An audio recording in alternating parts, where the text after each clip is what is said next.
بسم الله الرحمن الرحيم تبارك الذي بيده الملك وهو على كل شيء قدير الذي خلق الموت والحياة ليبلوكم أيكم أحسن عملا وهو العزيز الغفور الذي خلق 7 سماوات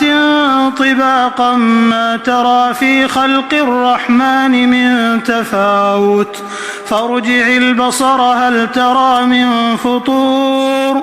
ثم ارجع البصر كرتين ينقلب إليك البصر خاسئا وهو حسير ولقد زينا السماء الدنيا بمصابيح وجعلناها رجوما للشياطين وأعتدنا لهم عذاب السعير وللذين كفروا بربهم عذاب جهنم وبئس المصير إذا ألقوا فيها سمعوا لها شهيقا وهي تفور تكاد تميز من الغيظ كلما ألقي فيها فوج سألهم خزنتها ألم يأتكم نذير قالوا بلى قد جاءنا نذير فكذبنا وقلنا ما نزل الله من شيء إن أنتم إلا في ضلال كبير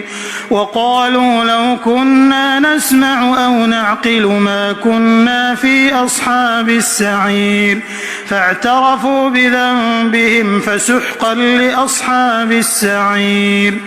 إن الذين يخشون ربهم بالغيب لهم مغفرة وأجر كبير وأسروا قولكم أو اجهروا به إنه عليم بذات الصدور ألا يعلم من خلق وهو اللطيف الخبير هو الذي جعل لكم الأرض ذلولا فامشوا في مناكبها وكلوا من رزقه وإليه النشور أأمنتم من في السماء أن يخسف بكم الأرض فإذا هي تمور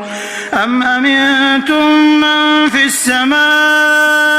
أن يرسل عليكم حاصبا فستعلمون كيف نذير ولقد كذب الذين من قبلهم فكيف كان نكير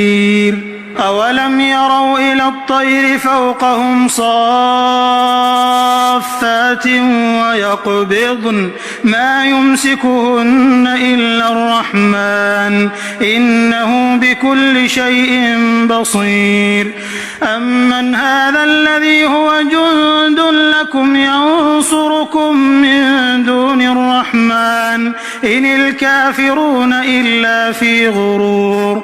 أمن هذا الذي يرزقكم إن أمسك رزقه بل لجوا في عتو ونفور أفمن يمشي مكبا على وجهه أهدى أمن يمشي سويا على صراط مستقيم قل هو الذي أنشأكم وجعل لكم السمع والأبصار والأفئدة قليلا ما تشكرون قل هو الذي ذرأكم في الأرض وإليه تحشرون ويقولون متى هذا الوعد إن كنتم صادقين قل إنما العلم عند الله وإنما أنا نذير مبين فلما رأوه زلفة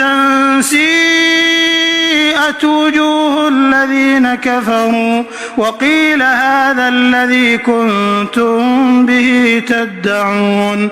قل أرأيتم إن أهلكني الله ومن معي أو رحمنا فمن يجير الكافرين من عذاب أليم قل هو الرحمن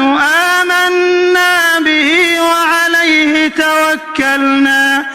فستعلمون من هو في ضلال مبين قل أرأيتم إن أصبح ماؤكم